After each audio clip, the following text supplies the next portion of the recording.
Michael Folks, what do you think of that guitar riff? My guys wrote that for me. I liked it. That's Marcus and Ron, and they're big time artists. They travel with a lot of big names, and those guys wrote that little riff for us. So that's our intro from now on. I know we're almost getting to be big time like Inside Sport Fishing. It's a little scary.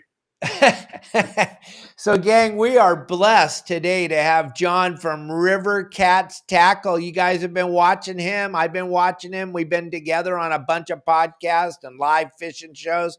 And I thought it was apropos to bring John in with Michael because, gang, catfishing is as much of the heart of America as any kind of fishing. Yep. And Michael Folks, with the history of sport fishing, this is a perfect marriage right here. So I want to introduce Michael to John and John to Michael, and let's go. Let's have a bitchin' show, guys. Yes, sir, hey, John. Nice to meet you. Nice meeting you, too. So tell me, Michael, is there anything in your show about freshwater fishing? No, we don't have any freshwater fishing at all. 12 hours of nothing but salt water. Man, I'm more than sure I can get up enough video for you to have about 3,000 or 4,000 hours worth of freshwater. We've got some freshwater in there, John. I was just teasing. We got bass. Oh, it doesn't matter. Like me personally, I got about 5,000 hours worth. Jeez. And like I said, we got 17, 19 members in the group that has probably got close to the same amount. Really? So tell me a little bit about what you do, how you do it. Man, look, we just hit the river. We got them fishing in Ohio. You pick a spot and I'll tell you if there's somebody there. You know, we even got some Claytor Lake, Virginia. That ring a bell? I got a guy that's in Virginia. Right that on. Fishes in Virginia. He fishes the James mostly. The James River. The New River goes into the James, I think, doesn't it? Yeah. Yeah. Cool. Yeah. Yeah. When I was a little kid, when I was growing up in Virginia, I was born and raised there. And when I was growing up, they had the Claytor Lake, which was dammed off years ago. And somebody drowned. Somebody drowned and was drifted down up against the dam. And the divers went down there to try to rescue the body. And my grandfather tells me the story where this diver came up and his eyes were this big. And he said, there are catfish down there that can swallow me whole. And I just went, are you kidding me? And he goes, no. So I was like 5, 6 years old. I never heard of a fish that big. And the diver was scared to death that these catfish could eat him. I mean, Dave seen the picture of Tank with his fish, and Tank's a big old boy. And that fish was 101. Okay. And you'd be surprised at how big that fish really is compared to him. That fish is unbelievable. It's huge. Yeah. Yeah. I think the world record right now on cat is 143. Either 141 or 143. I think it's 143. Jeez. You know where that was taken, John? I think it was caught in Kerr Lake. Okay. I think that's where it was caught.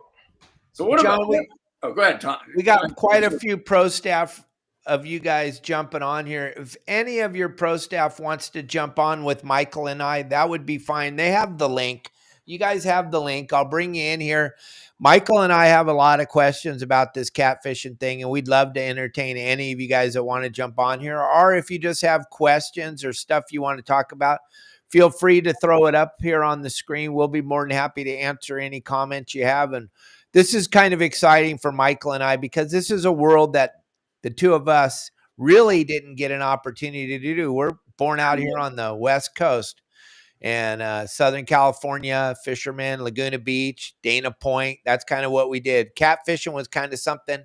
Yeah, we did it a tiny bit maybe when we were young in a couple lakes, but not like what you guys do. So we're in 100%. This is exciting for both of us. Don't think it isn't. And Michael has a million questions. Michael had a TV show out here on the West Coast. We got a lot of John's pro staff watching right now. So that's why I'm kind of letting them know who you are, Michael. Hey guys.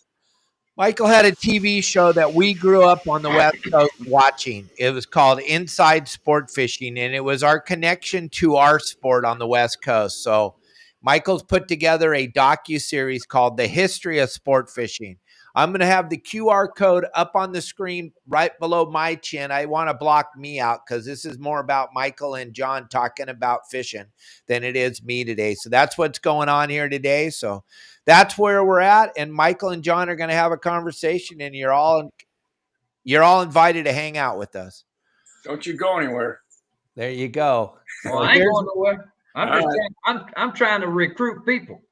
There you go. We're here. Well, it'll be on YouTube afterwards, won't it, David? Yes, sir. It's everywhere. You can't miss it. We're live on YouTube, Instagram, TikTok, Facebook, Instagram, Threads, X, and Rumble right now. And then right afterwards, you can find us on Spotify, Apple, and Megaphone. So we're everywhere. It's going to be hard not to see us. But the RCT gang has a phenomenal, fun show on Sunday. Pacific Coast time is 4:00 in the afternoon, and it's a fun way to meet the group and hang out and listen to their stories. But then also we're integrating them, Michael, with our live fishing shows now. We did a really cool live catfishing show the other night, and we had 30,000 people watch it. Really? With John? Yeah. John and his pro staffers. Yeah. Nice. We had a whole bunch. We had a whole bunch out there that was actually fishing. They was out there on the water. They was putting in the work. Right on. Hey, John, talk to me a little bit about noodling.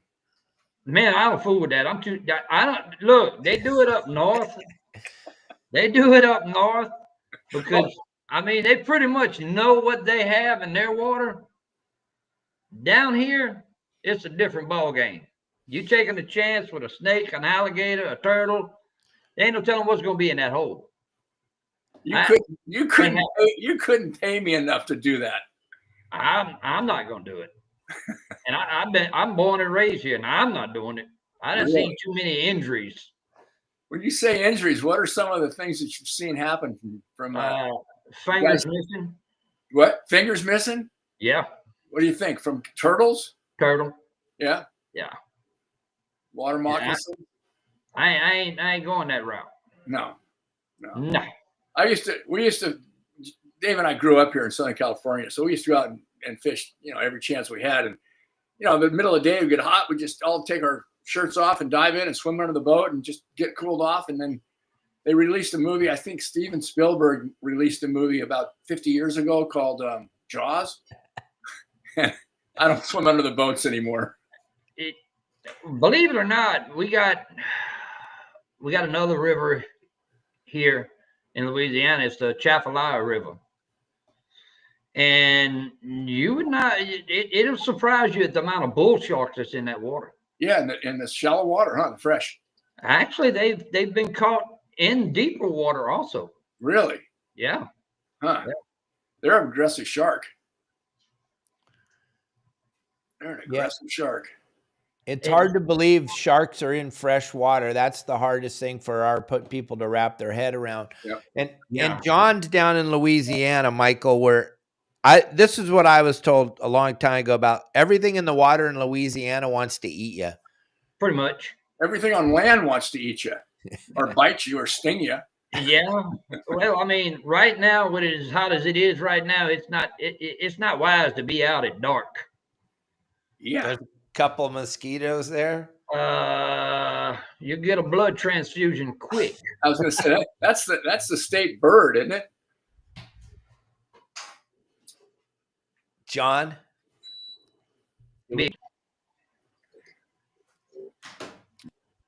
I think we lost you for a second. Michael asked you, is that the state bird down there in Louisiana? The mosquito? Yeah. Well, you know it. You know it. No, thank you. Yeah. No, thank you. And I don't know about anybody else, but I know if that booger hit me, it's a knot. Oh, He gonna leave a knot on you. We got to film down there a few years ago, and boy, like you said, once that sun goes down, you can't go out of the house without being covered head to toe with DEET, and even through my blue jeans covered with DEET. Inside on my skin, and outside on the blue jeans and my sweatshirt, they were still biting me through my sweatshirt, my shirt, and my jeans, covered with heat, covered with chemicals, and they were still eating me. They like that stuff. Look, I'm serious. That's candy. That's what's candy. that stuff we got? That's eucalyptus, ain't it? Repel. There's one made by Repel. It's a lemon eucalyptus, and it works better than any other spray that I've found. Okay. I mean, as long as you don't sweat, you okay. But how can you not sweat if you're in Louisiana? That's the problem. It's like automatic. It's like that's the problem. 100% humidity. I mean, the first 10 minutes you got it on, you're mosquito free. After that, it washes it right off. After that, you're done with because it's gone. Yep. Oh my God. That is so funny. I look at how crazy it is here in Southern California with the gazillion million illegals that we have running around. And it's just overwhelming with the population, but there's no mosquitoes. Ain't that something? Per se. That's why everybody wants to live in California. That is a mosquito. I didn't say that. Yeah. But Matt wanted to know if we picked up any business since we've been with y'all. And yes, we've had a few that has ordered from y'all's state. So yeah, it's helped. Oh, good. So do Michael a favor here, John. Let him know what you got going on down there. There's a lot of people. Well, we got a massive audience right now. This is great. Thank you for coming with us today on our journey with Michael and I. We do this show every Tuesday, Michael Folks and I. It's the History of Sport Fishing Gang. We do this every Tuesday. And because of our great sponsor, Promar, we're allowed to bring in some phenomenal guests. And today is no doubt a phenomenal guest. We're getting to learn a bunch about catfish. And thank you, Promar. And John, kind of let everybody know what you got going on down there. You and your wife have a beautiful tackle store down there, River Cats Tackle. You got a huge group of people that are followers of you and pro staff and believe in you and your wife. Let Michael kind of know what you got going on. We know, but Michael doesn't. We started River Cats Tackle 3 years ago. And I worked 7 days a week in 120-degree heat for over 6 months to start the business. Jeez. And the business, we didn't start it to get rich or make $1 million. But that wasn't the thing. The thing was we wanted to start a bit. We wanted to do it to prove to people that you can bring a good product to the public and not rip them off. Yeah. And that was the plan, and that's like our hooks. I mean, our hooks is made of German alloy steel. They're some of the best that I know of on the market. They don't rust, and they are extremely strong. We've had guys test them and they was really surprised at the amount of pressure they can put on these hooks. Literally pull test on them. I mean, the 6/0 is a small wire diameter that we have, but it'll pull up to 45 to 47 pounds of pressure before the hook starts to deform a little bit. Really? That's a lot of pressure. That's a lot of pressure. Yeah, that's the 6/0. We go all the way up to a 12. Now, when you're fishing 12, what are you fishing? Chunks of mackerel, or what are you putting on there? Well, we use what they call. It depends on what state you're from. Okay. Down here in Louisiana, we call them slicker. And any other state, it's called skipjack. It's a herring, type. We'll use that. We'll use what they call shad. Most people call them hickory shad. They use carp. They use, here we go, we're going to make some people mad. They use brim. They use sac-a-lait, which most people call crappie. Mm-hmm. And there's been a few that went to the extremes of using bass. Really? Oh, wow. yeah. Whatever That'd it make takes, it- whatever it takes to get that big boy to hit. And the stinkier, the better, right? No, No? no, What's the secret? man. If you want to catch some little ones, yeah, use Okay. those stink bait. That'll do it every time. It'll catch them. A ton of babies. Yeah, a ton of small ones. I mean, it just happened. Man, look, these catfish are something now. Yeah. You can take a piece of bait the size of your hand and catch a 10-pound fish. Nice. But you can also catch a 100-pounder with it. Now, are you fishing these live, or are they fresh dead, or? Some fish them live. Me, man, look, he's gonna eat it whether it's live or dead. So I'll just whack him in half and throw him overboard. Okay. But a lot of guys, that's like Chris and V. Dave knows who I'm talking about with Chris and V. Yeah, V's on here right now. She's watching. Yeah, they'll use the brim and stuff live. That's what they mostly use live is the brim and things. But I've seen them cut it also. Okay. And it depends on what your state allows you to do. Right. And here in Louisiana, if you can catch it on a hook, you can use it. Okay. Oh, really? If you catch a bait on a hook, you can use it for bait. Or if you catch I can go out there with a bait rod and catch. I can catch largemouth bass, smallmouth bass, and as long as I caught him on a hook, I can use him for bait. I'll be darned. But I can't get him in a net. Okay. But yeah, it's an interesting thing to do, catfish. My first catfish experience was probably 15 years ago, other than being a kid, out here at Irvine Lake before it dried up. And I had a probably 6 or 8 pound fish. Wasn't a big fish. And the guy, and I said, he said, go ahead and thumb it. So I just stuck my thumb in his mouth like I would a calico bass. And the next thing you know, I thought my thumb was going to be disjointed. They were laughing so hard, I thought they were going to fall off the boat, be squealing, trying to get this catfish, let go of my thumb. Oh, he clamped down hard, didn't he? Hard. That was probably a channel cat. Yeah, because they known for that. They're an aggravated fish. They really don't like being. They don't like me at all. They set me up for that one big time. They go ahead and thumb it and take the hook out. Ah! Yep. I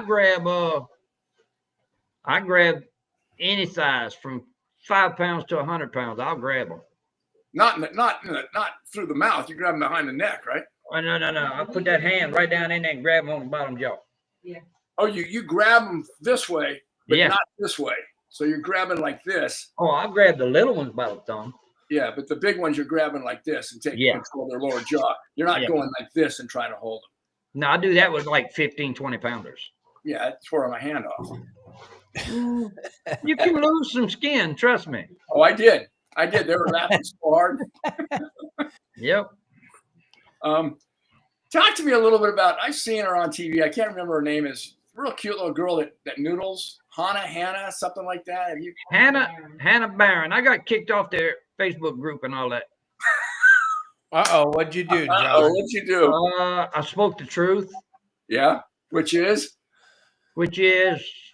first rule of thumb is with a catfish is you don't touch the gill plates. You don't fool with the gills. It'll kill them, because it'll kill them. Right. That's if you want to get them, let them go. You don't fool with that. If you plan on eating him or whatever, yeah, go ahead and whatever. Right. But I mean, she's doing this with 60, 70 pound fish, and she'll run her arms through the gill plate, right, and hold him up like this. And they're like, "Well, I'm not hurting the fish." Well, you just killed it. Yeah. Well, it swam off. Well, let me explain it to you. Yeah. 2 days from now, he's going to be floating. Because he's not going to have, it's not going to be able to breathe good enough by you killing that one side of that gill plate. I mean, it's y'all know that if you touch the gills on a fish, it doesn't matter which one it is, it's going to kill him. Yeah, absolutely. It's going to kill him. Absolutely. I mean, and they kicked me out of the group. Okay, well, there you go. I guess we won't talk about her right now. No, I think that's awesome. No, you spoke the truth. But And, I mean, it's true. We try to keep the sport alive. absolutely. And if you keep doing things like that, all your good big breeders and everything, they're gonna die. It's gonna happen. You know, we do our best to stay away from the gills, and we try not to put any trauma on the stomach area or anything like that. We gentle with them as best we can. Good on you, sir. Good on you. You know, And good for you teaching that too. well, the whole group is like that. Good. You know. Now, if they want to eat some, they'll keep them some that 5-6 pounds like that. No, they'll plug them off the hook, throw them in a live well. Yeah, absolutely. Good eating. You know, but as far as the breeders, no, they all go back. Right on. Did you hear that, Dave? Yeah, I did. I I kind of my whole stick for my whole you start to zone out when we talk about release. my whole stick, John, growing up in the industry was catch and kill, and Michael's was CPR, catch, photograph, and release, and that was kind of our stick. Well, the thing of it was, now I'm not gonna lie to you. 20 years ago, if I caught it, I was gonna eat it. I mean, that was just the thing, and you learn things. That's all. I think you mature in the sport as you do it more than you know. Same thing. Every fish I caught when I was a kid, I'd take it home and eat it. Eat him. You know? And now it's like, I've got, as long as I've got stuff that I can eat, I'm letting it all go. Dave says if it swims, it dies. Yeah, that's still my stick, but I'm kind of like you guys. You're mellowing. I'm getting older, but still, the people want to come and listen to me talk about killing. That's what they all sit in the front row to hear and see. So I kind of got to give them what they're there for. But yeah, I understand what you're saying. And then what John and the gang back there is up against Michael right now is something that I think we need to make the world aware of, because I'm helping them find out about all the closures and all the crap that's going on. Michael lives in one of them, John, and all the river cat tackle people that are watching. Michael Folks lives in one of the most beautiful places in the United States of America, gang. And it's second to none. I've been around a couple of days and I've seen a lot of really bitchin' places, but Laguna Beach, California is pretty much one of the most beautiful places on the planet. And as far as places to fish, John, it's second to none. They have some of the most beautiful coves with 30, 40-foot tall cliffs wrapped around these little coves with free growing kelp, seaweed, and millions of fish, and just absolutely gorgeous. And about 12 years ago, they took that all away from us in California. And now you can barely even look. If you get caught looking at the fish there, you may be doing time in a federal penitentiary. It's kind of weird. That's bad. It's really scary. So now what John and his gang are up against, Michael, is they got people that are kind of dodging the law a little bit, and they're going out, they're catching these trophy catfish that John's business was wrapped around with these 10-odd hooks and 12-odd hooks. It's a trophy fishery, and they're letting the fish go, and they're back in their natural habitat. Well, these sons of bitches, for lack of a better word, I'm sorry, are grabbing these 100-pound or 60, 80-pound catfish, and they're putting them in these catch-out ponds. And go ahead, John, run it down the pipe. Yeah. What they do is they got what we call pay lakes, and then you have trophy pay lakes. Pay lakes, I mean, it's okay because it's done. They're stocked with a farm raised fish. Okay, which no big deal. But the trophy pay lakes, they're allowing the commercial fishermen to go out into the rivers and harvest just trophy fish. Then they transport them to the trophy pay lake. They sell it to the trophy pay lake. Now you got 1,000 pounds of fish in a couple acres of water. You know how that's going to work. That's not going to fit. it's not going to fit. It's not going to last. But then they charge people to come in, catch the fish, take a picture of it, and then throw him back. They're not going to last. They're not going to last but a month or so. And then them trophy fish that could reproduce more are gone. And that's a whole fishery right now that's developing. It's legal for them to do it. And then these fish die. I'm going down the rabbit hole because these guys made me aware of what's going on. Then you go and you read about it. These fish die and they throw them in the trash. The brood stock. After they got their couple of $20 fishing out of them, then they take this giant, massive fish that would have made anybody's day and they throw it in the trash, Michael, because now it's dead. But that didn't die on the line. It died in the pond where it drowned, or the gills got, like he was saying about Hannah and her touching the gills. These people, the fish can't even breathe. The water's not deep enough. There's no, it just goes on. And I'm sorry, I get pissed. Yeah. Yeah. It's a water pond. It's ridiculous to do that with a good breeder. Are you working on trying to get that stopped? Everybody is. Everybody is. Greed. It's money. It's money. You know, the local state makes money off of it. Your local government makes money off of it. All of them make money off of it. So it's a pain in the ass to try to fix because it's legal. And that's the good thing about what we're doing, Michael. You and I, we're going around and meeting all these different people and talking to all these different people on this podcast because of Zoom and being able to do this.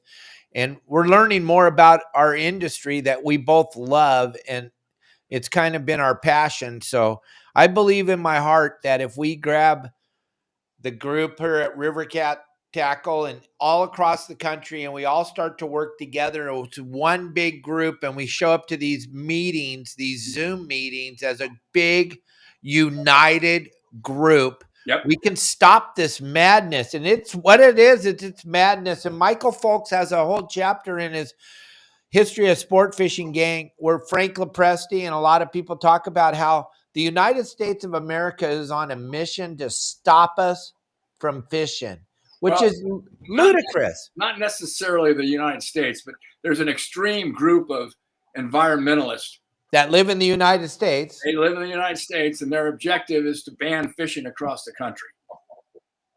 And you ought to see it out here. They've got millions of dollars behind them, and their goal, their mission, they've stated it to us, is that we want to see fishing abolished. It's just beyond my comprehension. It's in our DNA. How do you take that out of your system? Yeah. You see, that's the thing about Louisiana.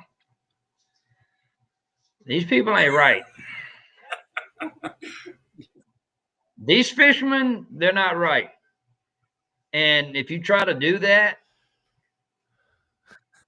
the state capitol is going to see a lot of people they don't want to see. Well, that's what David was saying. We got to show up as a cohesive, unified front of people that love recreational sport fishing. And we talked about in the film, you can't hurt a fishery with a rod, a reel, and a piece of string. But when you look, I haven't done it, and I've been fishing this Sketcher River for 50 years. You haven't depleted the stocks.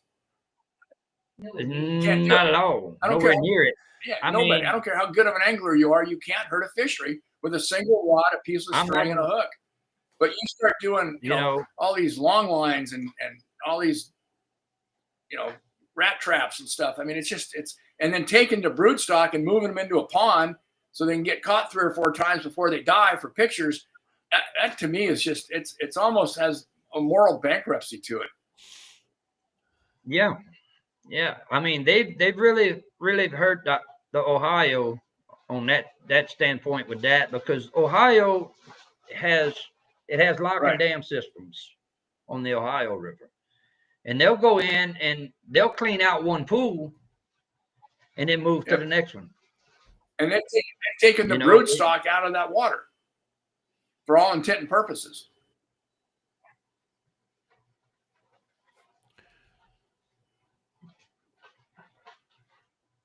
You need some more pictures on your wall back there, Michael.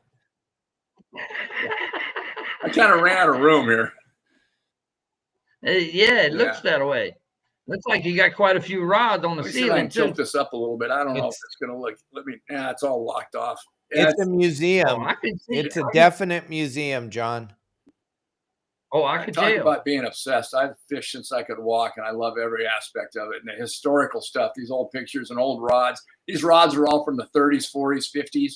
You know, bamboo, split bamboo, cane rods, hickories.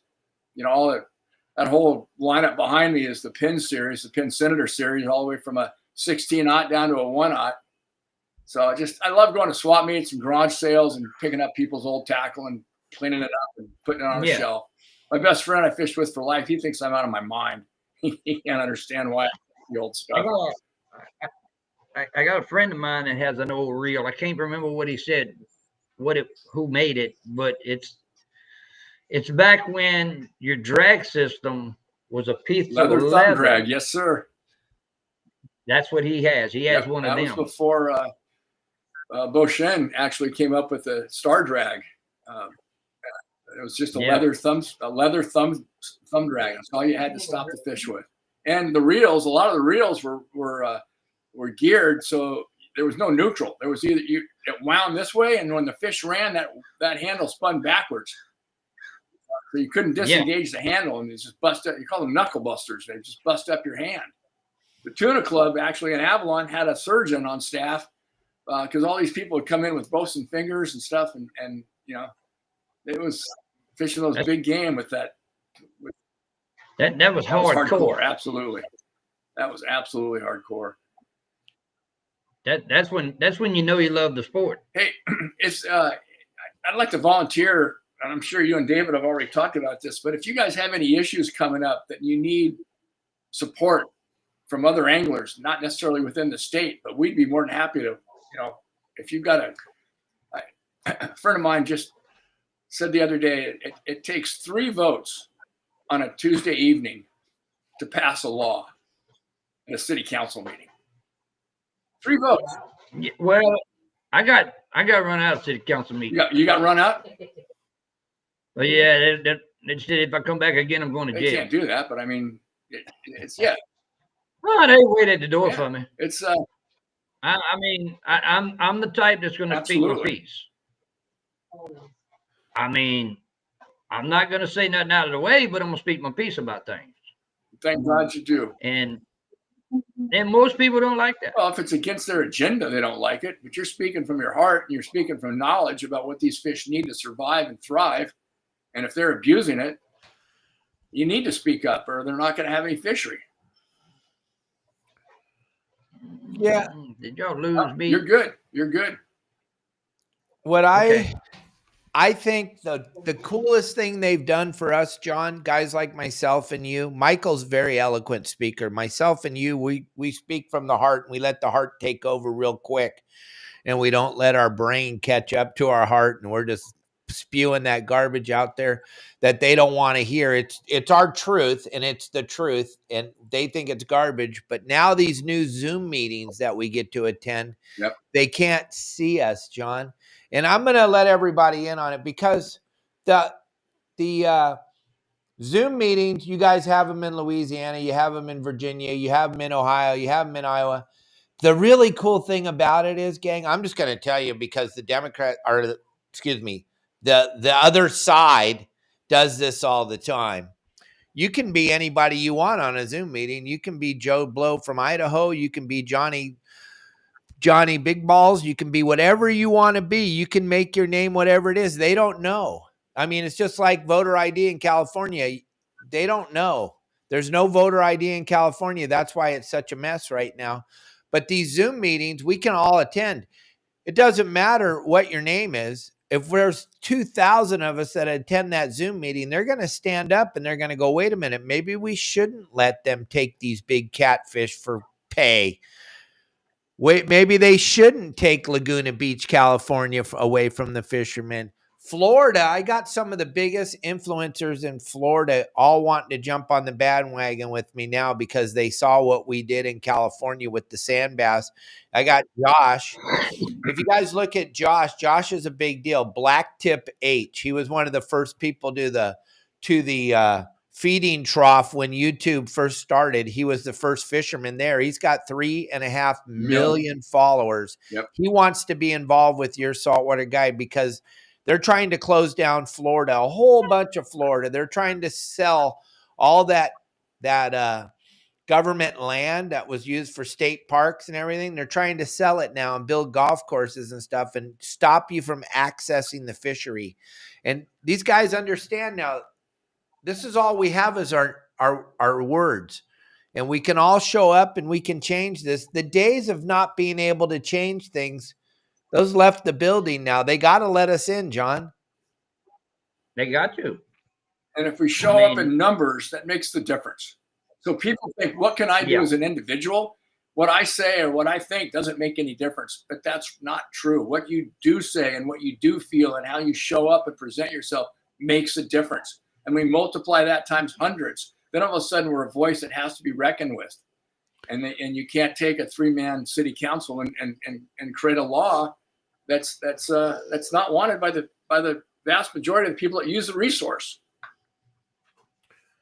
So I think we're about to turn the corner, and that's why I'm so excited to be involved with everybody over here with River Cats Tackle, and there is such a phenomenal group of people, and being involved with you guys has really been fun for me, and I love learning about this catfish. They do something, Michael, that's really strange. It's a planer board that they run out behind the boat, and this allows the baits to get spread apart, and they slow troll it like a half a knot or a knot. It looks like they're not even moving, and they're covering ground, and they got these planer boards. It's pretty cool, right, John? Yeah.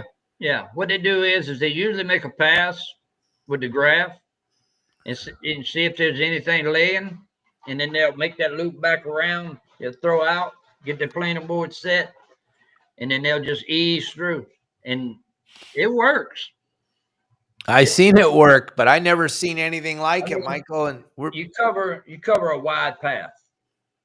And we don't do it on the West Coast. I never seen it done here. I mean, we have our planers for getting our baits down deep, but none of this planer stuff for moving the baits out behind the boat.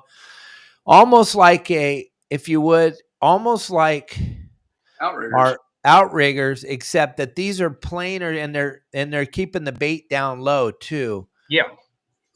The bait stays on the bottom. Lisa and her husband, they do it a lot. V and her husband do it a lot. And that's where I saw it. Now, is the planer rigged up on a separate outfitter? Is it on a hand line or is it a release clip or is it part of it? It's part of it. What it'll do is it'll release. Therefore, you can get your fish in without a problem, and it just slides down your main line until you get to your fish. Okay. Huh. Yeah, it doesn't create no trouble. When you got a good rod, you ain't got no problems. Right on. It no big deal. Look, I mean, these guys are catching 20, 30, 40-pound fish, 50-pound fish, and it doesn't affect it at all. It works good. We had an opportunity to go to Venice a few years ago. Oh, you went down on the bottom. We went down to the bottom. We got into New Orleans about midnight. I think we were the last flight in. We were renting a car. And don't play around in New Orleans. They said at the car rental place, they go, "Where are you going?" We're going down to Venice. And they're going, "Not tonight, you're not." Not tonight. And we said, "It's only 50 miles. We're planning on driving down there." He goes, "No, you get a hotel. You're not driving down there in this car tonight." I was like, "Where are we?" And they go, "You'll see in the morning why you don't want to be down there at night." Yeah, that a lot of people say, "Oh man, I'm coming to New Orleans for Mardi Gras." You're gonna leave either broke or busted, but you definitely ain't gonna have a wallet if your hand ain't glued to your pocket. Exactly. It was fun. Those are some hard fishing good old boys down there. Yeah, they something down there now. That's what I'm telling you. You've been there. You know how they are. It's I was on my best behavior. You shouldn't have been. You should have just joined right on in with them, and they'd have been calling you, hey, come on back, come on back. Yeah. We got an invite, so it's pretty cool. But I never forget that the lady at the checkout counter there when we rented that car. They said, where are you headed? Dennis, not tonight you're going. Oh, not tonight. You don't move around over there in the dark. Nope, exactly. It'd be like coming into LAX and saying, oh, we're going to go down and film in Watts. Not tonight, you're not. Not tonight. Not with our rental car. Not with our car, you're not. No. But, there's a lot of other places that's, especially down on the lower end. You got Venice, you got Grand Isle, you got a bunch of places down there that's nothing but good saltwater fishing. Phenomenal fishing. And that brackish water was phenomenal too. Yeah. But you was catching specks. Yep. A lot of fun. Yeah. A lot of fun. Hard charging too. Yep. You got specks, you take your pick, they there. Yep. Those speckled trout, they look like they got the body of a white sea bass. That they are, for me, that's what that fish looks like. Very similar, dude. Similar shape. So why do they call it a speckled trout? Why isn't it a speckled croaker? Because they're a big croaker, right? Beats the hell out of me. I don't know. It's a croaker, though, isn't it? I don't know. Oh, John? Beats me. I have no idea. Okay. Somebody on here's got to know. Hey, Lance is on here. Michael knows more about it than I do because he's done fished down there more than I have. Whoa, because he went once? Because I went once. I ain't been down there. I haven't been back. I hunt them big ones over here in this big muddy river. Yeah. Okay. Yeah. So you're fishing the Mississippi out behind your place? Yep. Now, for us coming from the West Coast, the Mississippi looks filthy. The water is black. It's hard to believe that fish are living in there. What's going on? Is that just all the plants? Is that just plants?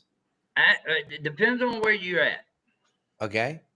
Anything south of Baton Rouge, that's where your chemical plants are. That's where all your chemical facilities, all your docks, everything's south of us. Okay. But from there north, all you're going to find up there is coal plant, which all they put back in the river is water.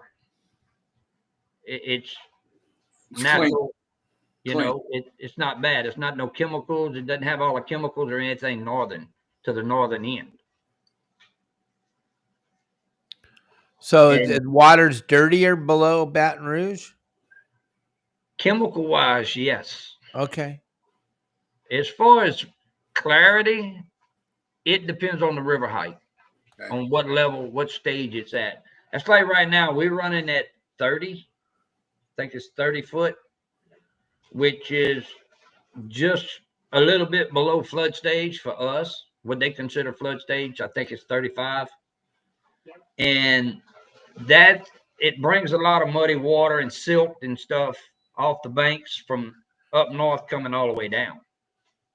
Now, once it settles back down into the banks, because right now it's over the actual main bank. We are all protected by levee. But once it comes back down in, it's all muddy. It starts to clear off. Okay. And it'll get a good color on the water. When you say good color, John, what are you talking? Like a light brown? It's more of a greenish color. Okay. Like it's starting to clear, but doesn't quite clear all the way up. Okay. Because look, this thing's moving all the time. It doesn't have time to clear up completely because of the currents. Do you find that water clarity has a lot to do with the bite? Not maybe for other folk, but not me. Doesn't make any difference at all. Doesn't make any difference for me. I mean, I got holes for 20 miles, 30 miles. I can just bounce around. I know where they're going to be at. I'll find them.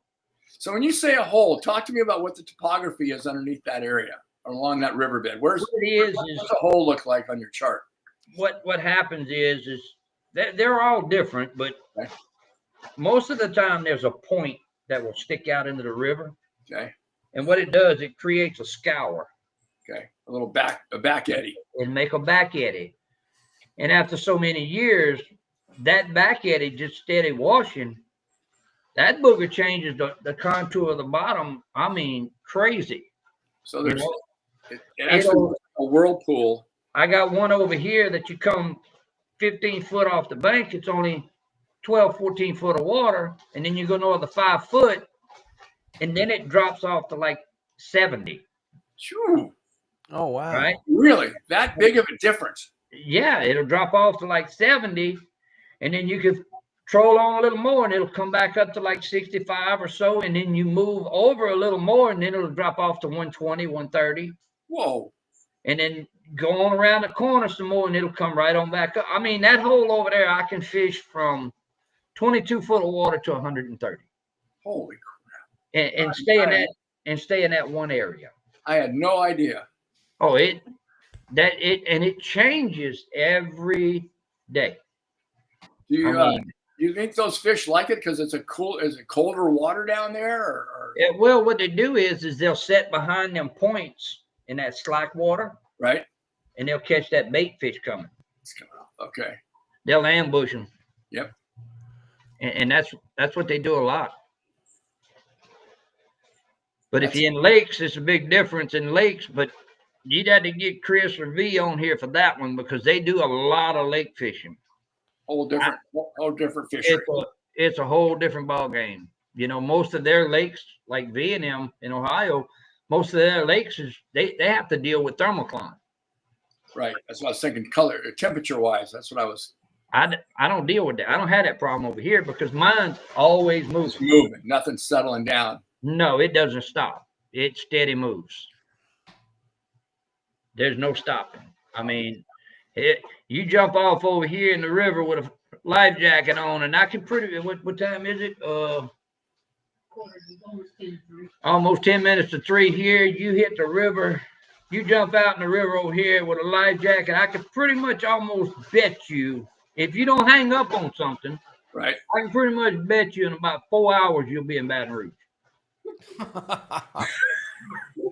Lord have mercy. That's brilliant. Look, I went. How many miles is that, John? That would be about 15 miles. 15 miles. You just pulled down that quick. Oh yeah. Yeah. I went fishing. I went fishing one weekend. It's not funny, but I marked a big fish. Well, I thought it was a big fish. I was in 133 foot of water. I marked it. I fished it all day trying to make that thing eat. Didn't happen. Okay. Well, on the way in, I ran into a wildlife management guy, and they're looking for a body. No. So you were fishing that body all day? I was fishing that body all day trying to make it bite. Well, they couldn't find anybody that was certified to dive that deep in the river. I was going to say that's a deep dive for nobody. Well, they found somebody and they went back that Monday. Well, the body wasn't there Monday. It done come loose and left.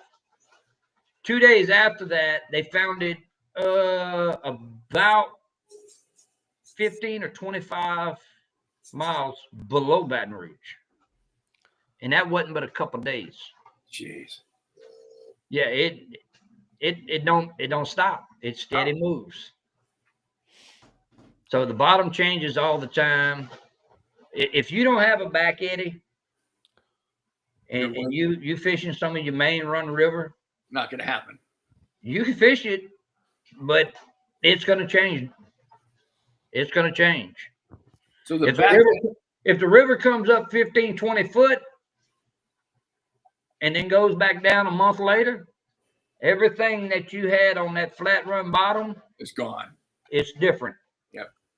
You know, I've seen holes on sandbars. I've had spots over here that I'd fished that was 50, 60 foot and come back a month to later after a high water, and that hole's nowhere to be found. It's done filled in. But you go 3 miles downriver and you'll find another one. Really? That wasn't there. It's something. That river's that's from all the underwater currents and the eddies. So the key is finding those eddies, finding that back current. Them eddies. Finding that back current. Oh, yeah. That is so cool. To learn all that stuff. No. That's stuff we don't even think about. No, we do a completely stuff we don't even think about. Hold on, you guys. We got a lot more to talk about. We're probably going to go over a few minutes. If you have to go to work, you're going to be late. Just watch this real quick. This is something, Michael, there's a whole bunch of yellowfin just charging up the line. They're in a day range right now. They're just starting to bite a little bit, but gang, you got to have one of these behind the boat if you're going to go fishing for this tuna that's out here right now. Check this out real quick, and we'll get right back over here with John. We're not even close to being done. All right, gang, your saltwater guide, Captain Dave Hansen, with some more bitchin' Ahi Promar products. So, PromarAhi.com. Different products, but what we're talking about today is the lure that I always have in the spread, whether I'm fishing marlin, or I'm fishing tuna, or fishing bonita, or fishing yellowtail, and we're trolling.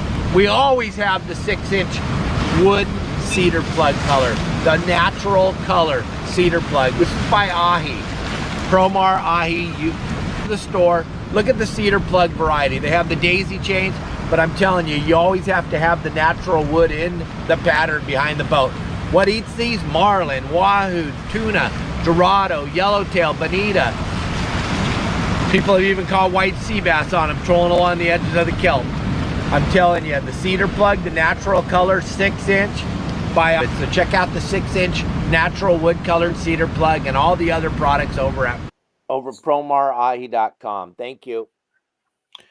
And right now, gang, the QR code's up on the screen. You save 15% off just because you simply watched the show today. Grab the QR code or go to PromarAhi.com.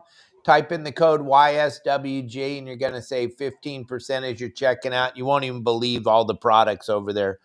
From the bait scoops, landing nets, gaffs, sabiki rods, live deception flash lures, and the cedar plugs. You'll be blown away by all the products over there at Promar.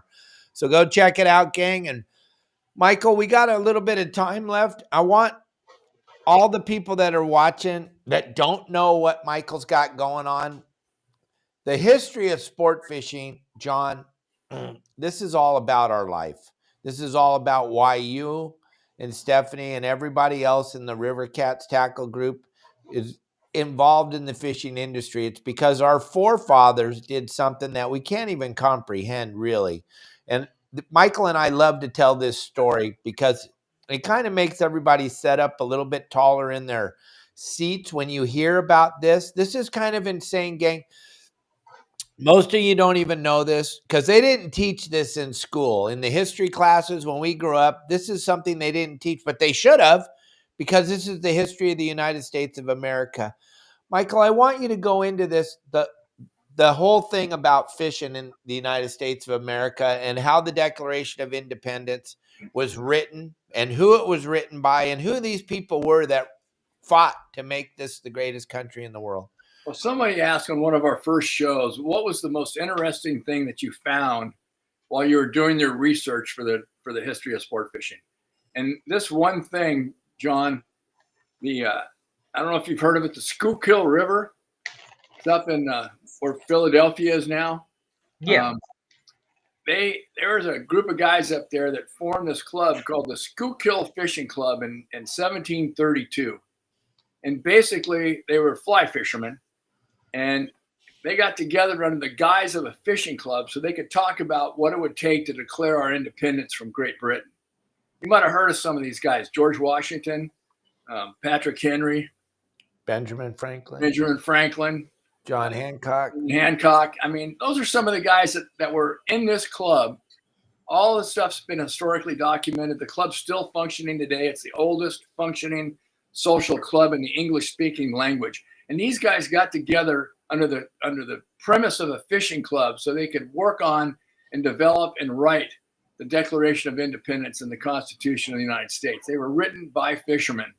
And these guys, had they been caught, they would have been hung for treason back in the day. So that's how our forefathers were able to get together in an organized group, if you will, in meetings, and under the hidden guise of being a fishing club, to write the Declaration. I just thought that was the coolest thing I learned in this history. Me too. I'm blown away every day when we talk about it. It kind of brings a tear to my eye to think that those are the guys, and here we are talking fishing. 250 years later, we're still standing here talking about fishing, and they're trying to take away our ability to fish in the United States of America, which is so unbelievably wrong. And then, Michael, just kind of give everybody a quick synopsis of the 12-part docuseries called The History of Sport Fishing, and everybody, all the river cat tackle people, anybody and everybody that's ever wet a line or even thought about fishing, there's something in this 12-part docuseries for everybody, gang. And all the woke garbage that's out there right now on social media that you guys are watching, it's going to make your head explode. This is not that. This is just pure, organic, natural entertainment, and it was produced by fishermen for fishermen, and it's all about the passion of what the sport's all about.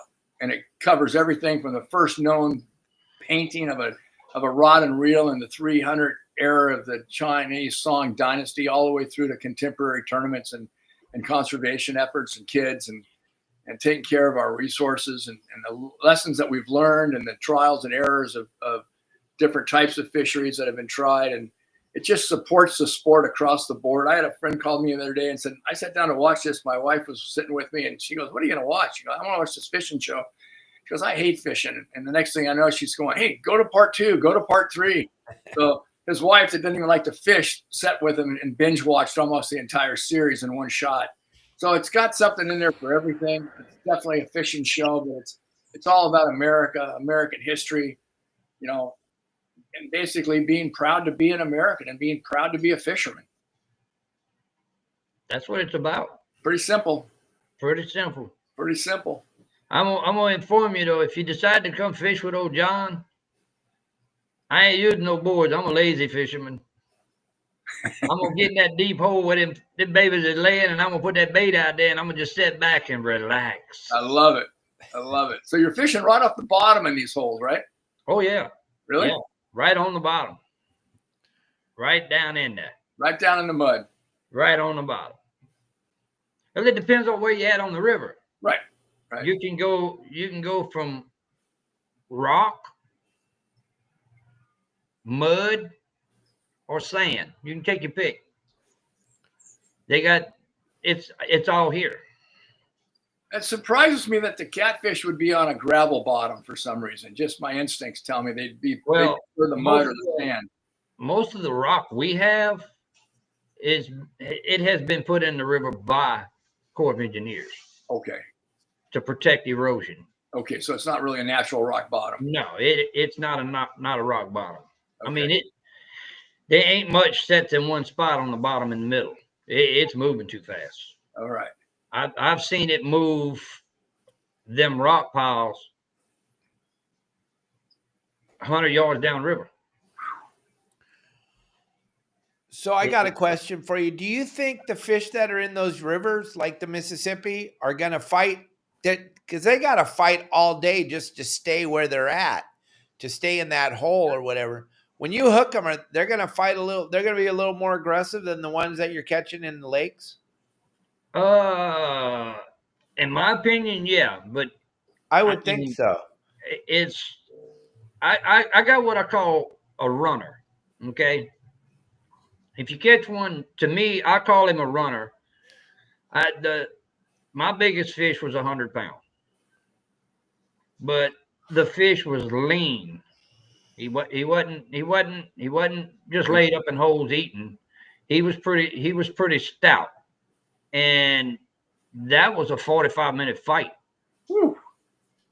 And I was only in 40 foot of water, and it was on. And he wasn't tired at all. But then you have some that stay in the holes that they're aggressive, but not as not as aggressive as what I call a runner. A runner is one that's moving. He's just passing through. If you catch him, you caught him on the go because he ain't stopping. He's going to keep moving. So you think some of these fish are resident, basically, for all intent and purposes, using it. Well, they'll move up and down the river. How far do you think, on average? I'd be willing to say most of our fish will make it all the way to Ohio. Really? Oh yeah, they travel now. Really? Move. Yeah. Yeah. I got a good friend of ours that I'm gonna have to bring him up on here one day. He's a real catfish guru now. I mean, he's a scientific side of catfish guru. Really? Yeah. I'm gonna have to get him to come up on here one day. That'd be really interesting. So do they tag these catfish, John? Do they ever tag them and find out where they're going? Not many. Not many. So how does he do his research? He's done a lot. He's been at it for a long time. Okay. He's been at it for a long time. He was involved with it. You remember the magazine In Fisherman? Oh, sure. Yeah. He was involved with that magazine too. You know, until they wanted him to write things that wasn't the truth. And then he had to walk away. Really? They were asking for articles that were not. Yeah. No, that don't sound good. Let's do it this way. Yep. V. Tim Scott. Huh. I'd love to have him on the show, V. You guys set that up. Tell me when, and that would be fun. I'd love to bring him on a Tuesday with Michael. Him and I would love to listen to some of this. Oh, man, he got some stories now. Well, I think, too, the future of this fishery, as we unite as an industry, I think a lot of our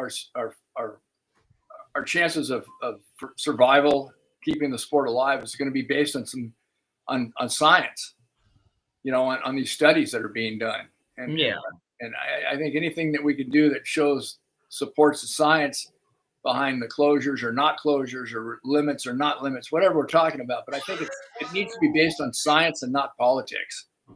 Yeah, I'll get with him and try to get it set up, because I mean he's a busy guy. He's like everybody else. We got to work to make a living, other than Dave. I think Dave has followed his passion, and it's finally turned into some bankroll. I am glad he's where he's at. That's for sure. Thank you guys very, very much. You've worked your butt off, David, to get to here. But thanks. I appreciate that. I do. I really do. And Michael watched me grow up from a little boy. It's pretty amazing to be sitting here talking with Michael every Tuesday. It's an amazing spot to be in. And Kelly and I, we pinch ourselves every day, because I know you guys hear my videos and you watch it, you think that guy is so cocky. No, I'm just very confident in what I do, but I've been able to move this into an area. And the more cocky I am on those videos, the more views. And I'm sorry, gang, but I'm making videos for views. That's why I do it. I don't do it because I'm like lazy. I just want to make a video and show you what I had for dinner last night. I don't get that. It doesn't make sense to me. I make entertainment videos, people watch, and then they comment, and then we get to go out and have a nice dinner afterwards. Thank you very much, everyone. But this will show you that we're still serious about staying in business. That's all hooks. Oh, yeah. All right. And our guys are using them out here on the West Coast now. John Stanley, Matt Ryan, these guys are putting them to use, Michael, and they're catching fish. We've been trying to get Matt to come on the show and talk about it, but for some reason that shed keeps getting in the way. He was at his wit's end yesterday when I talked to him building that shed in the backyard. And gang, I don't know, John, if you saw the fire in Laguna last night on your news, but it kind of took all over all our news. Michael, that wasn't very close to you, was it? It was one hill over. What? Started with some kids with fireworks on a bike trail. But I'll tell you, I got to say that the Laguna Beach Fire Department and the Orange County supporting departments, we live right on Laguna Canyon, and there was a minimum of 35 to 40 trucks that were just streaming up there. And then they had 3 big helicopters, all within probably 15 or 20 minutes. They had that fire down before it even had a chance to get started. They've learned their lesson. They used water? Yeah, water dropping, and then that. Oh, wow, because the governor of California said water wouldn't help. No, they didn't like the water up in LA. They didn't use water in the LA fires. Oh, and how'd that work out? Well, hell, we sent a whole bunch of fire trucks over there, and they stopped them at the border and said, y'all won't pass our emissions, so you can't come in. Exactly. Yeah. Isn't that the craziest? I mean, what's worse, the fire truck puffing out a little smoke from it being old, or what the hell is burning down? Acres of homes burning. Yeah. You can tell me which is worse. It's just we just need to get, if we get voter registration in California, it'll change. It'll go to a red state. That's all it comes down. They've got 10 million illegal aliens that are voting Democrat, and voter ID, baby. Voter ID should be. You have to have an ID to fish. You think you'd have to have an ID to vote? But you got to have an ID to get a fishing license to be able to go fish. Right. But you don't have an ID to vote. That's insane. That's just beyond insanity. Beyond. It's crazy. It's nuts. They've got the system set up. Listen, we'll bring in 10, 20 million people that'll vote for us. We don't have to worry about any of the other people that really care, that work for a living. We're going to give these guys free phones and free places to live and free food and just tell them to vote Democrat. Man, I know one thing. I seen a deal where a guy was showing some prices of the food in Alaska. Bruh. I'd starve to death. Oh, Alaska's a different thing. Everything up there is so flipping expensive. Oh my God. And they got it to where you can't keep any fish. And I don't even Yeah. I don't understand it, gang. I caught 1,600 fish in 8 days, and you're allowed to keep 3. I don't. What? It was only 3. We just had 15 people on the boat. Yeah, it's the weirdest thing. It doesn't make sense. But gang, we're going to wrap this thing up. Gang, go check out the history of sport fishing. It will absolutely change what you think of this industry. The what has been done, the way you put this 12-part docuseries together, Michael's absolutely incredible. Those of you in the River Cats Tackle Group, John has access. Send you the link, John, so you'll be able to get in there and take a look and let your guys know. Okay. And then you guys can find out if it's even worth it. Maybe, John, it'd be fun to have a viewing of that at the tackle store. That would be pretty cool. Get everybody over there to watch that. That would help out business too. Look, we got a big thing we going to at the end of the month. And we're going to be set up. We're going to be selling product. We're going to have a booth and stuff set up. We got Tank, his brother, and Danny Stone. They're going to be fishing in one of the largest catfish tournaments in the country. Very good. And if you want, we can do a podcast from there. That would be cool. Just let me know when. We want. It's going to be something. Yeah. It's going to be something. And feel free, John. Yeah, absolutely. Let me know. We'd love to be on it. And also feel free when you get this link, if you want to run that in your store, if you want to show it, feel free. Okay. All right. At the show, whatever. Appreciate it. Yeah. Thank you. Thank you so much for jumping on. It's been so interesting hearing your fishery because, like David said, we don't do a lot of catfishing out here in Southern California. And it's really interesting to hear, how you design certain styles and techniques and your spreader boards and your fish in the reverse eddies. Those are just, I love it. I love hearing how you're like a long range skipper on a river.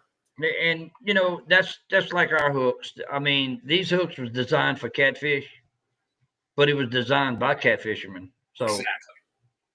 That's why they work. Hey, who's gonna make it better, the fisherman or the guy down the street that says he's an engineer?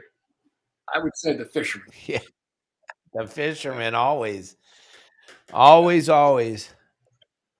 All right, gang. I'll talk to you guys tomorrow. Have a great day. Tomorrow we have the president of product development, John Bretza's joining us before we get ready to leave for ICAST. John's got a new product he wants to show off to everybody on the show. Plus, John's always fun just to have on the show. He's got cool stuff to talk about. And we'll have John Bretza with us tomorrow live. As usual, gang, I want to thank you all very, very much for watching the show. Without all of you, we can't do this show without our great guest, John and Michael. We couldn't do this without John, Absolutely, right, Michael? John. Thank you so much again for being here. Not a problem. And if you have somebody you think would be interesting and in the industry, bring them on with Michael and I. We would love to learn more about any industry out there as far as fishing goes. Let's get it on. Let's do it. And I will see you all tomorrow. Have a great day. John, thank you.